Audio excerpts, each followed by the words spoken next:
सद्गुरू श्री ब्रह्मचैतन्य महाराज गोंदवलेकर यांचं प्रवचन 1 जून. कर्तेपणा टाकणे हाच परमार्थ. दोरीला जो साप म्हणून समजला तो बद्ध, पण दोरीला दोरी म्हणून ज्याने ओळखले तो मुक्त समजावा. देह मी नव्हे हे ज्याला समजले तो मुक्तच. सत्य ज्ञान करून घेणे म्हणजेच मुक्तावस्था आहे. बद्ध दशा आमची आम्ही निर्माण केली. काळजी, तळमळ आणि दुःख ही बद्धपणाची लक्षणे होत. तर कोणत्याही परिस्थितीत आनंदात राहणे हे मुक्तपणाचे लक्षण आहे. जागे होणे म्हणजे मुक्त दशेला येणे आहे.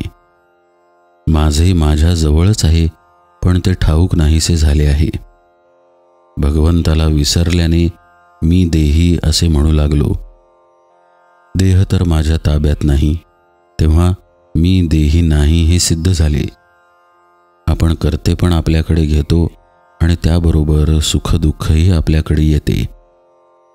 मला सुख नाही आणि दुःखही नाही असे ज्याला वाटेल तो मुक्त समजावा.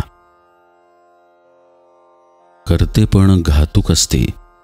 मी एवढा मोठा वाडा बांधला, प्रपंच चांगला केला असा प्रापंचिकाला अभिमान वाटतो, तर संन्यासी मठाचाच अभिमान धरून बसतो. म्हणजे या कर्तेपणाच्या बाधेतून दोघांचीही सहजी सुटका होत नाही. हे कर्तेपण सोडावेसे वाटले तरी ते आपल्याला सुटत नाही, याचा आपल्याला नेहमी अनुभव येतो. भगवंताचे अस्तित्व पटल्यानेच कर्तेपणा कमी होतो. म्हणून भगवंताच्या अखंड स्मरणात राहावे आणि भगवंत ठेवील त्यात समाधान मानावे. भगवंताच्या स्मरणाशिवाय जे आपल्याला सुख होते तो विषय समजावा.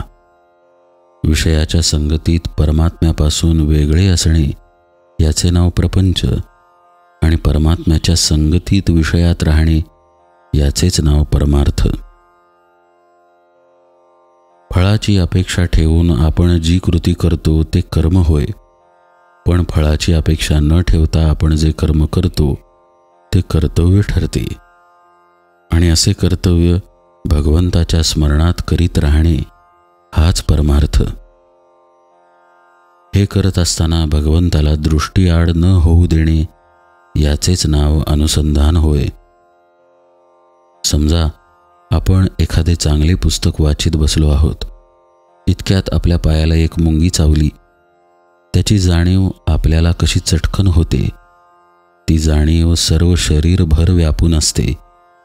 त्याचप्रमाणे भगवंताच्या अनुसंधानाने प्रपंचाला व्यापून ठेवले पाहिजे. प्रपंचातला कोणताही उद्योग करताना अनुसंधान टिकवावे, अनुसंधानाचा अभ्यास करावा. भगवंताचे अनुसंधान आपल्याला भगवंताकडे घेऊन जाते. मी अनुसंधान टिकवीन असा मनाचा निश्चय करावा. आपले कर्तव्याला न विसरावे, भगवंताचे अनुसंधान राखावे. जानकी जीवन स्मरण जय जय राम.